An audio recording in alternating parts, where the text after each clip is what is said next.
Entonces nosotros no traemos nada. Por tanto, hermanos, la elección es un acto soberano,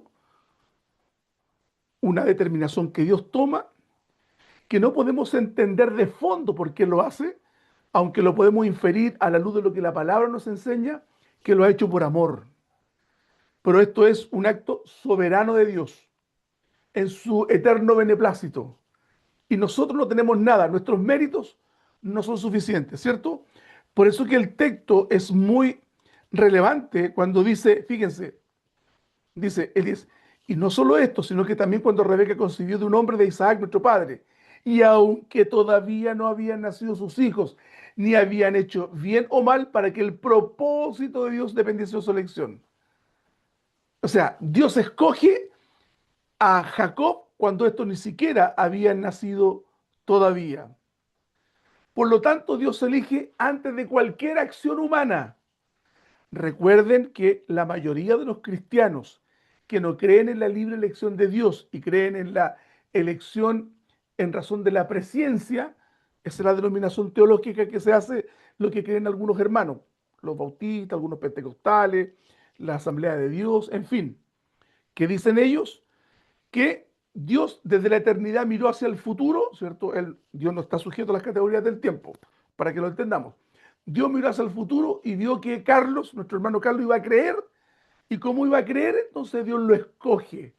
Eso se llama elección por... eh, se me fue el concepto. Esa elección entonces está condicionada finalmente por presciencia, está condicionada a que el sujeto crea. Pero el texto claramente aquí nos menciona que ni Jacob ni Esaú habían nacido. No habían hecho ningún acto moral, ni de bondad ni de maldad. Por lo tanto, el texto subraya claramente que la elección divina es previa a toda obra. Dice el texto, no habían hecho ni bien ni mal. ¿Y qué es lo que hace esto? Elimina cualquier base que el hombre pueda tener para poder esgrimir, utilizar delante de Dios como algo meritorio. No tenemos nada, por favor, y esto no es para humillarnos, bueno, aunque sí también para humillarnos. O sea, no es eh, para creernos poca cosa, sino por el contrario, para entender que este acto maravilloso de Dios por el cual nos elige, lo hace aún a pesar de nosotros mismos y de toda la maldad que había en nuestro corazón. Por lo tanto, también la gracia es particular, no generalizada. ¿Cierto? El texto dice, a Jacob amé, con nombre. Dios elige personas con nombre y apellido.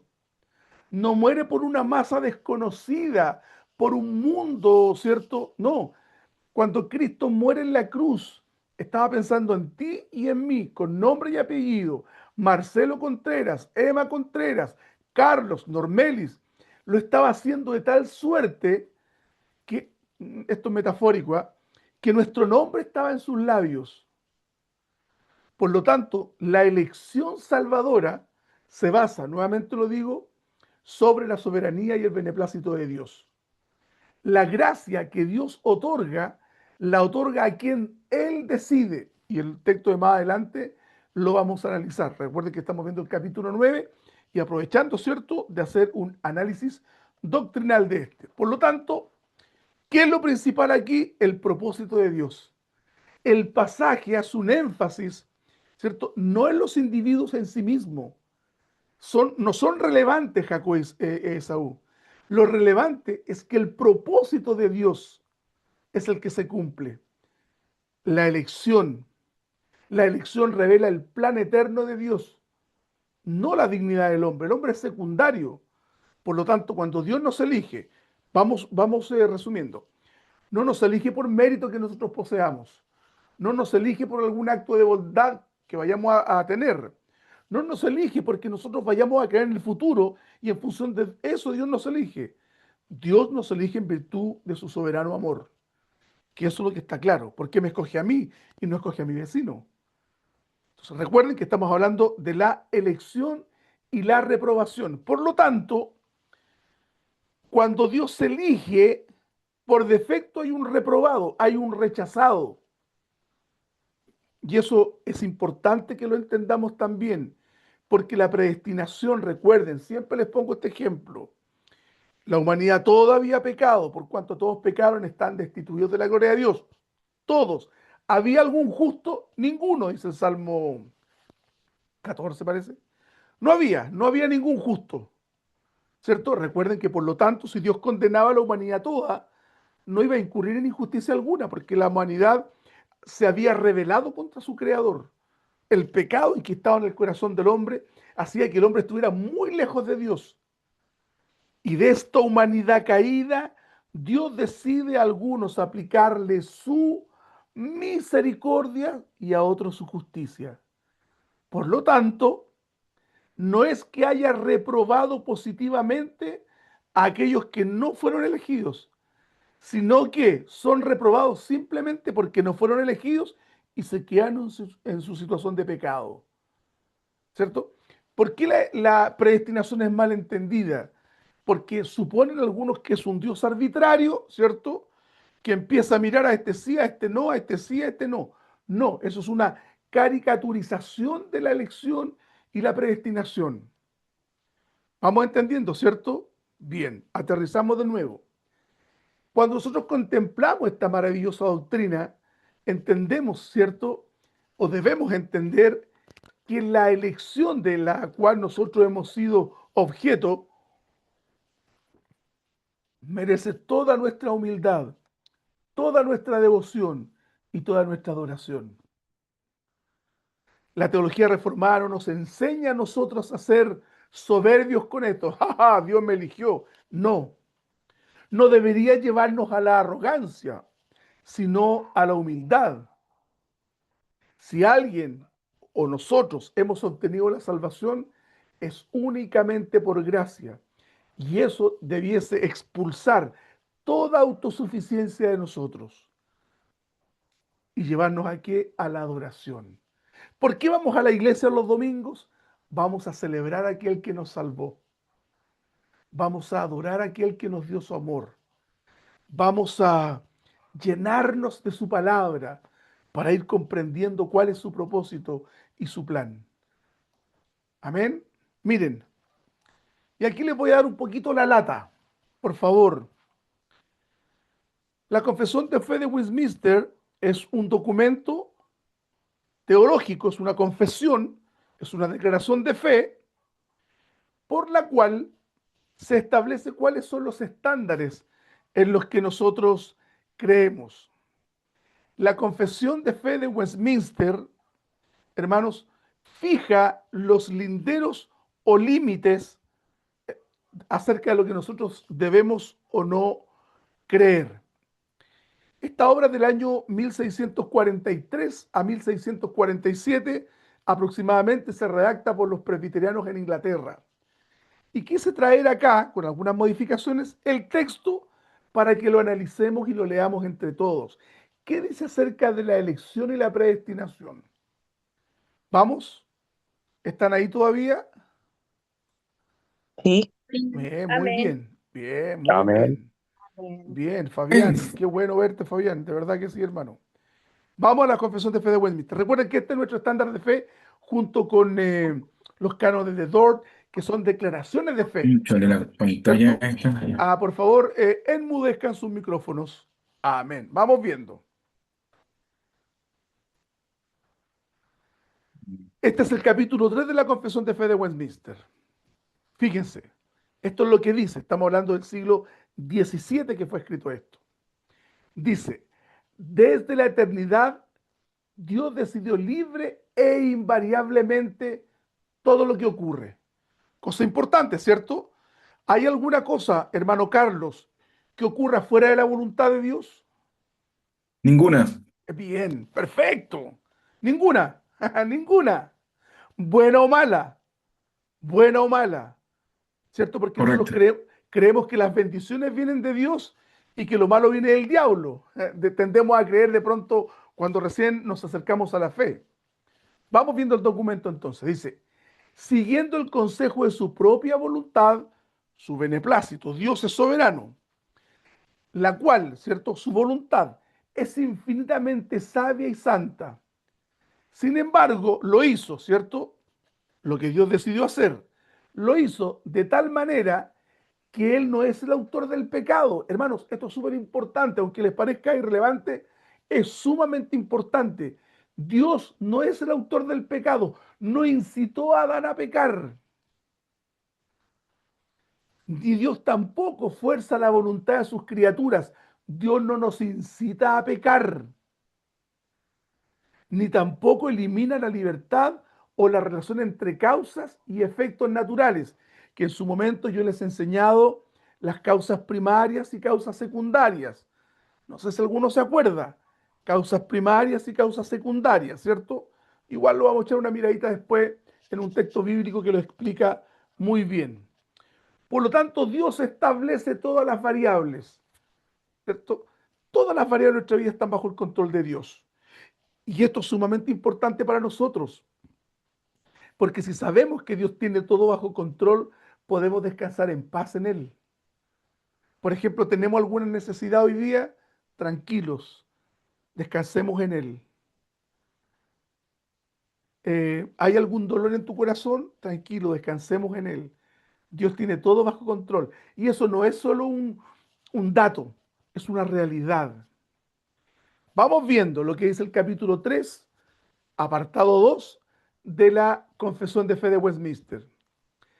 Aunque Dios conoce todo lo que podría o puede suceder en cualquier circunstancia imaginable, sus decisiones no dependen de lo que Él previó que pasaría. ¿Cierto? Lo que yo le decía, Dios iba a ver que la Emma iba a creer y la eligió. No, es decir, Él no decretó, no determinó nada simplemente porque anticipó que ocurriera bajo cierta condición. Y esto, ¿cierto?, es un puñetazo a aquellos que sostienen que la elección de Dios se basa en la presciencia. Este término guárdenlo. ¿Qué quiere decir la presciencia? Que Dios vio desde la eternidad que Carlos iba a creer y lo escogió porque sabía que iba a creer. Eso entonces, la elección no es incondicional. ¿Se fijan?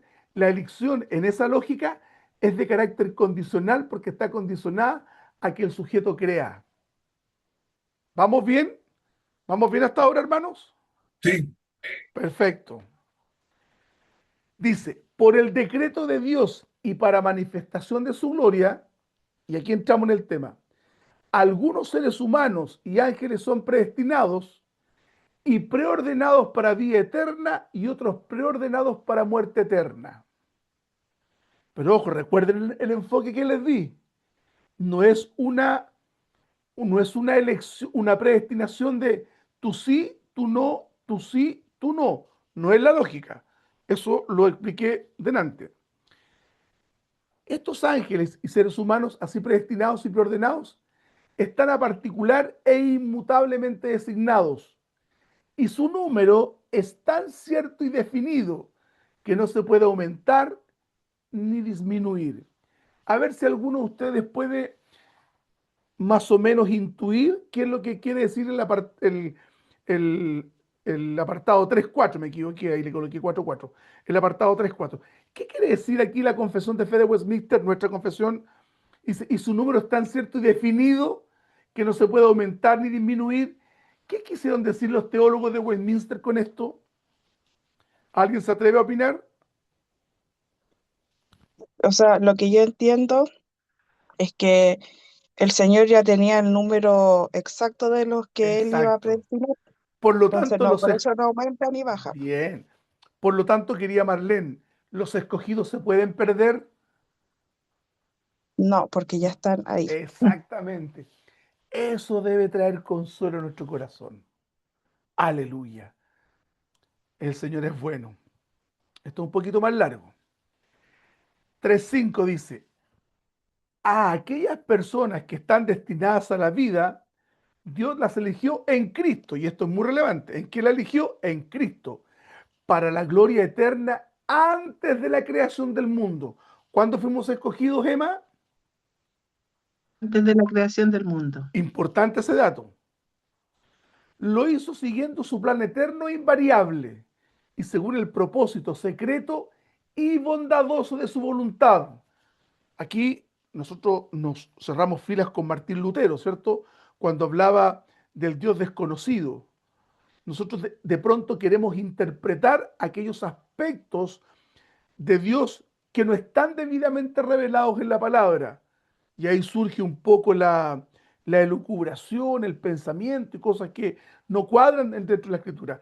Por eso que los hermanos de Westminster en el siglo XVII dijeron propósito secreto y bondadoso de su voluntad. Esto es importante también. Esta elección fue un acto de pura gracia y amor, totalmente libre. Nadie coaccionó a Dios, nadie sobornó a Dios. Dios libre y soberanamente decidió escogernos, ¿cierto? Y no se debió, y aquí viene el combo nuevamente, aquellos que creen que la salvación o la elección es en función de la presencia. Miren, y no se debió a que Dios previera que estas personas tendrían fe, harían buenas obras o perseverarían en ellas. No hubo nada en el ser humano que sirviera como condición o causa para que Dios los eligiera. Todo se hizo para que su gloriosa gracia sea alabada. Aleluya. Nada más. Dios, hermano, nos escogió en virtud de su amor. ¿Cómo no vamos a estar agradecidos de Él? Claro, recuerden que hay una caricatura de la predestinación y esa caricatura es, pero ustedes van a hacer lo que quieren y son salvos y siempre salvos. No, no funciona así. No. Recuerden que si nosotros nos hemos vinculado a este ejército por el llamado del Señor, vamos a procurar agradar a nuestro general, ¿cierto? ¿Vamos a perseverar en el mal? Decía Pablo a los romanos. No, de ninguna manera. Debemos buscar, ¿cierto?, la santidad, sin la cual dice la palabra, nadie verá al Señor. Y dice el 3:6, vamos terminando, porque solamente es una parte nomás de la confesión. Dice, así como Dios ha destinado a los elegidos para la gloria, también ha organizado todos los medios necesarios para que esto suceda, según su voluntad libre y eterna. Aquí los quiero pillar. Carlito, le doy al tiro la palabra, espérenme un poquito. Aquí los quiero pillar. No, un decir nomás. ¿Cuál es la forma que Dios estableció para llamar a sus escogidos? A través de la prédica, La predicación de la palabra. Cosa que de pronto nosotros los presbiterianos fallamos. Nosotros no hacemos evangelismo, casi nada o nada. Esperamos que los escogidos lleguen, ¿cierto? Nosotros no somos hiper o ultra calvinistas que los salvos van a llegar de cualquier manera. No, no, van a llegar por la predicación de la palabra. Pero aquí pasa algo curioso. Cuando la palabra es predicada, ¿vienen solo los escogidos? no, No, po. También no, no tampoco. son llamados aquellos Mm, que parecen, pero pero que no no son. son. Carlos, ¿usted tenía alguna pregunta, mi hermano querido? No, ahí me la respondió con el último comentario que hizo. Ah, ya. Lo que pasa es que usted, una vez lo escuché cuando dijo que hay personas que se acercan y como que después en el tiempo se van. Y usted Sí. dijo, me acuerdo, que no sé si fue en marzo, Ay, tiene buena que memoria, esto pasa con Carlito. aquellas personas que nunca fueron. O sea, si se van Claro, es porque nunca fueron. sí, Pero pues entonces no. la pregunta era basada en lo que usted está comentando de que como Dios no escogió antes que nosotros naciéramos y todo esto, si estas personas se acercaron en su oportunidad y luego se descarriaron o se fueron de la iglesia por X y motivo, pero eso también estaba predispuesto según la voluntad de Dios. Entonces, ¿por qué se fueron de la iglesia si Dios los escogió en su momento para que hicieran algo? La única explicación, Carlos, es que ellos nunca fueron cristianos de verdad. Recuerdo lo que dice Juan o Judas, Nuevo Testamento, estaban en nosotros, pero no eran de nosotros. O todos los que van a la iglesia son verdaderos cristianos. No, po, no lo son. Gracias, Carlitos. Dice, por lo tanto, quienes han sido elegidos, aunque cayeron en el pecado por medio de Adán, son rescatados por Cristo. A su debido tiempo, ¿cierto? En el tiempo de Dios. el Espíritu de Dios los llama en forma eficaz a creer en Cristo. ¿Cómo se llama esto, Emma, cuando Dios obra en nuestro corazón? No me acuerdo la palabra. ¿Alguien se Eh, acuerda? ¿Cómo? Disculpe, ¿puede repetir la pregunta? ¿Cómo se llama el acto que ejecuta el Espíritu Santo en nuestro corazón para que podamos creer? regeneración. La ¿Redarguir? regeneración. Bien, o que en el capítulo 3 del Evangelio de San Juan se llama el nuevo, Nacimiento, nuevo nue- nacimiento. nuevo nacimiento. Muy bien, vamos bien. Por lo tanto, el Espíritu de Dios llama en forma eficaz a creer en Cristo.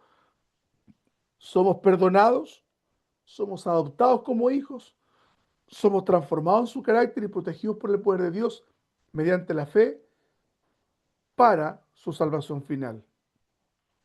Nadie más es rescatado por Cristo, llamado, perdonado, adoptado, santificado y salvado, excepto los escogidos. O sea, ¿qué debemos entender con esto? Que nosotros tenemos un lugar en el Señor. Tenemos un lugar en Cristo.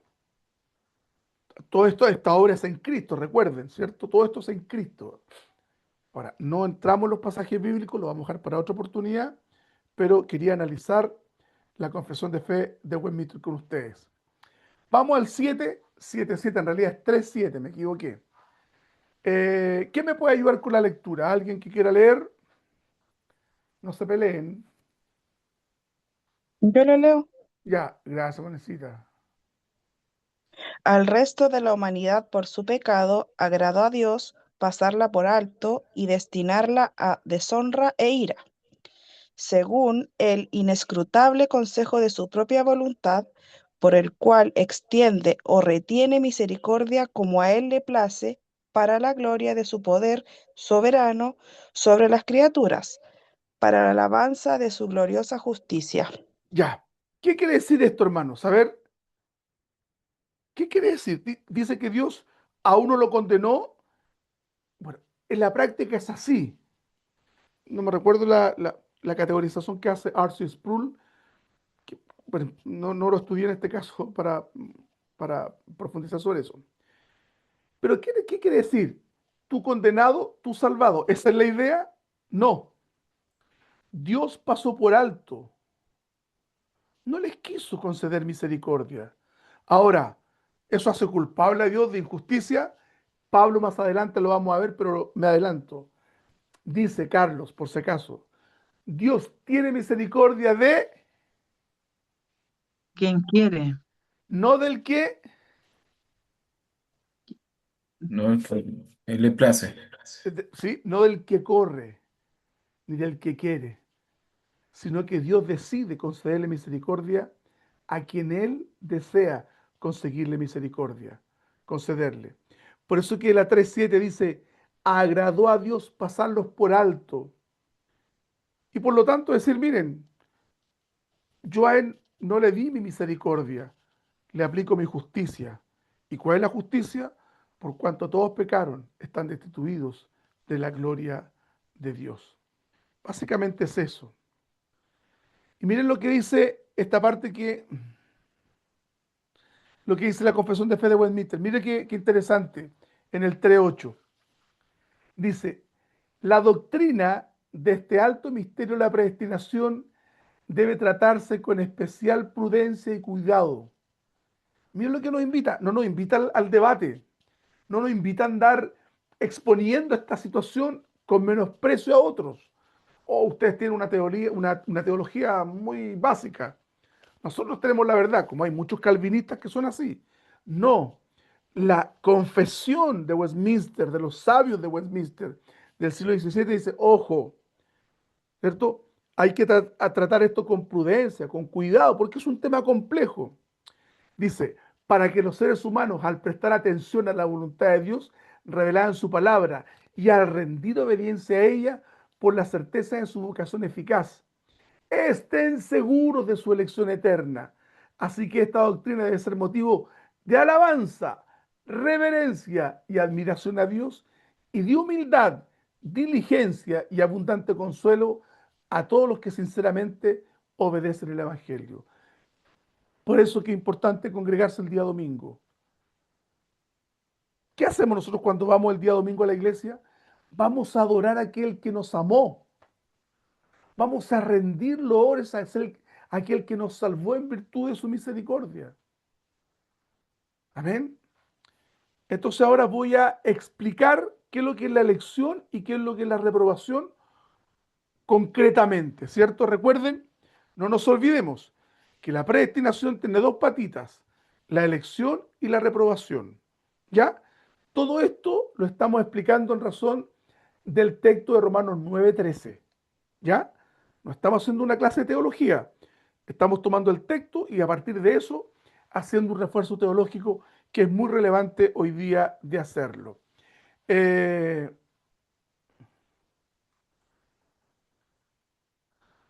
mi hermana, ¿no está mi hermana Naile? Me parece que no. No, Ah, ya. Hermana Eli, ¿puede usted leerme el texto? Si es que puede nomás. Sí, mi padre. Ya. Sí. Predestinación es el término más amplio. Se refiere al decreto eterno de Dios respecto al destino final de sus criaturas racionales.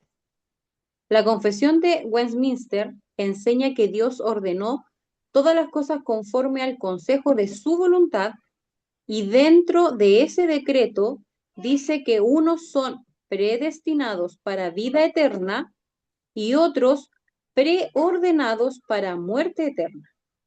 También aclara que Dios no decretó así porque haya previsto de antemano la fe o las obras de las personas. Eso es lo que creen nuestros hermanos pentecostales. La predestinación está en la Biblia y no podemos hacernos los lesos, ¿cierto? Está ahí, está ahí. Ahora, ¿cómo concebimos la predestinación? Eso es otra cosa. Entonces, cuando los hermanos de otras confesiones, de otras tradiciones teológicas, intentan explicar esto, para zafarse del calvinismo, de la posición clásica, que creemos que es la bíblica, ellos dicen, vuelvo atrás, voy a ser más en esto. Ellos dicen, mira, lo que ocurre es que sí hubo una elección, eso es efectivo, hubo una elección, pero ojo, esta elección se hizo en razón de su presencia. ¿Qué es eso? Nuevamente lo digo. La Ema iba a creer y Dios vio desde el pasado eterno que en el futuro eterno Ema iba a creer. Por lo tanto, como iba a creer y iba a hacer buenas obras, Dios la escogió. Pregunta para ustedes, ¿esa elección, según esta lógica, sería condicional o incondicional?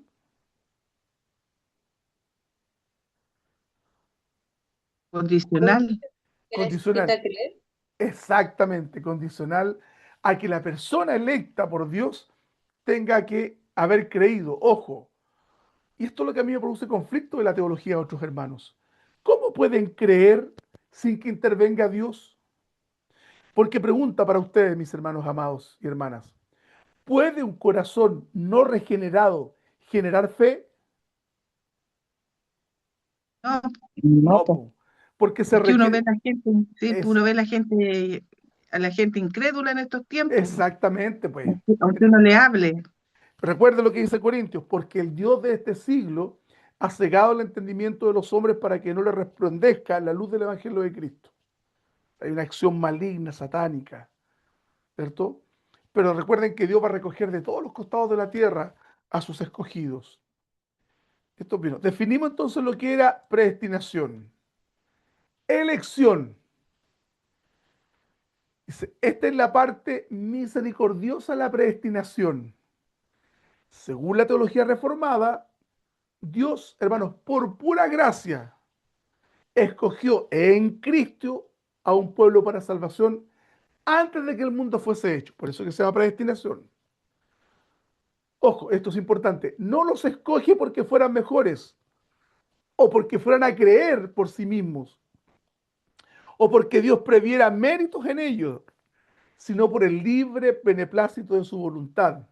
Los cánones de Dort dicen justamente que Dios escogió a personas concretas por pura gracia y que después determinó darle fe, justificarlas, santificarlas y finalmente glorificarlas. ¿Se acuerdan cuando vimos Romanos capítulo 8, lo que se llamaba el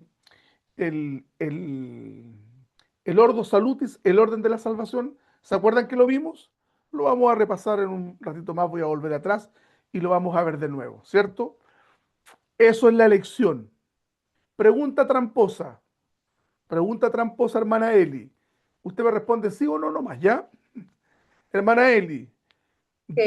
Dios la escogió a usted porque previó que usted iba a creer. No, Muy bien, Eli. Ahora, en dos palabras nomás, Elita, no hace falta que me dé una frase. ¿Por qué la escogió Dios? por gracia. Nada más. ¿En virtud de qué? De su soberanía. Dios decide.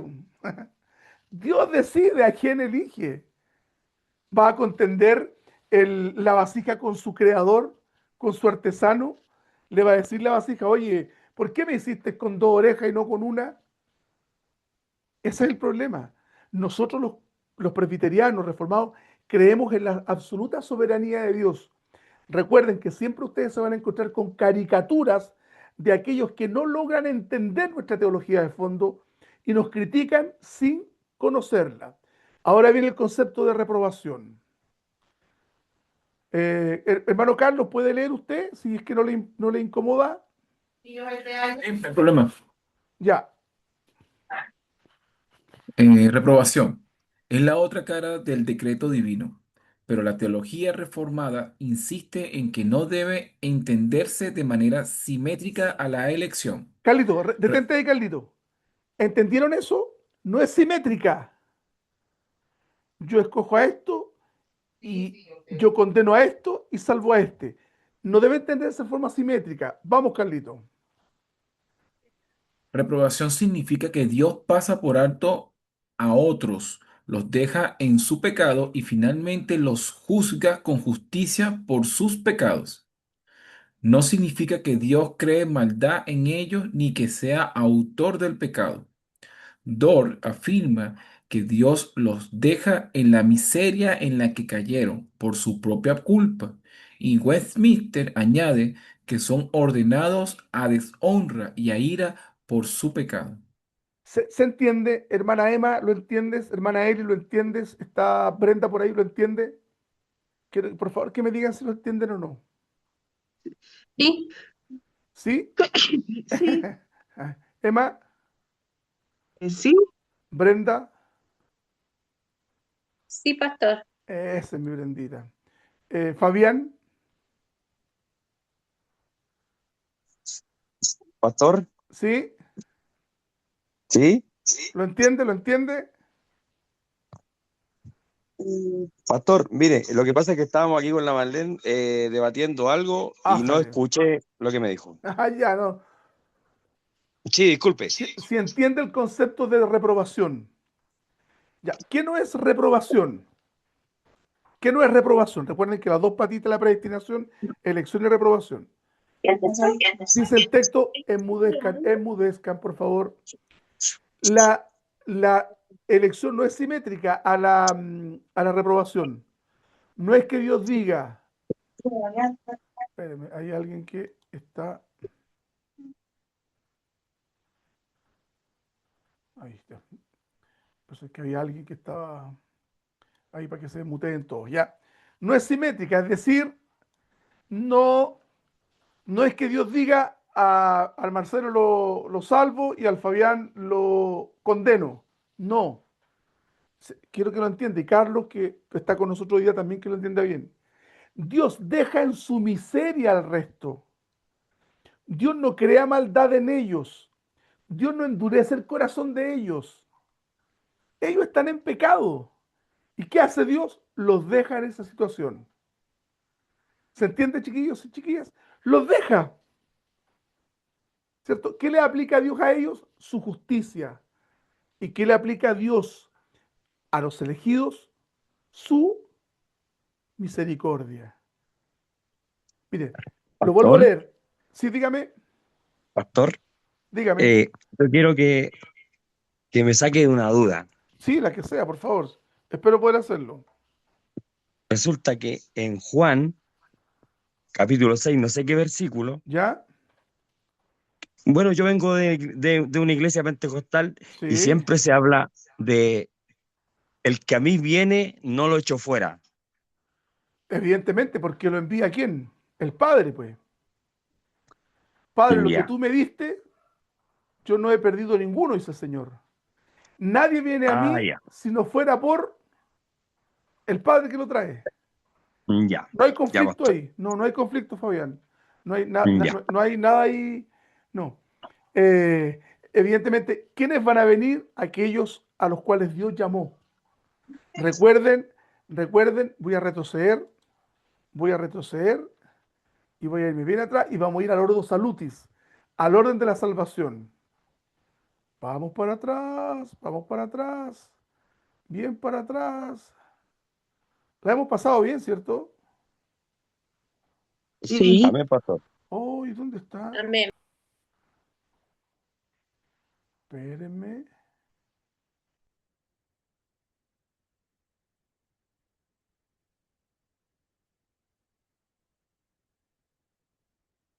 Vamos buscando acá. Esto es lo que dice Romanos, ¿cierto? Romanos dice que a los que Dios conoció, los predestinó. Y a los que predestinó, esto estamos en Romanos 8:28 me parece, ¿eh? Conoce, predestina. A los que predestinó, a estos llamó. A los que llamó, a estos justificó. A los que justificó, a estos glorificó. A estos, la pregunta lógica que yo les hago, ¿se perdió alguno? Por no. lógica, ninguno. Po. Dios los conoció, los predestinó, los llamó, los justificó y los glorificó. No se perdió ninguno, hermanos. Ninguno. ¿Se fija? Este es el hilo de plata de la salvación. Es lo que nos menciona. Vamos para adelante ahora, muy adelante. Hemos estudiado harto, ¿ah? ¿Eh? Vamos por adelante. La, la, la. No se desconecte, decía un hermano en la iglesia. No se desconecte.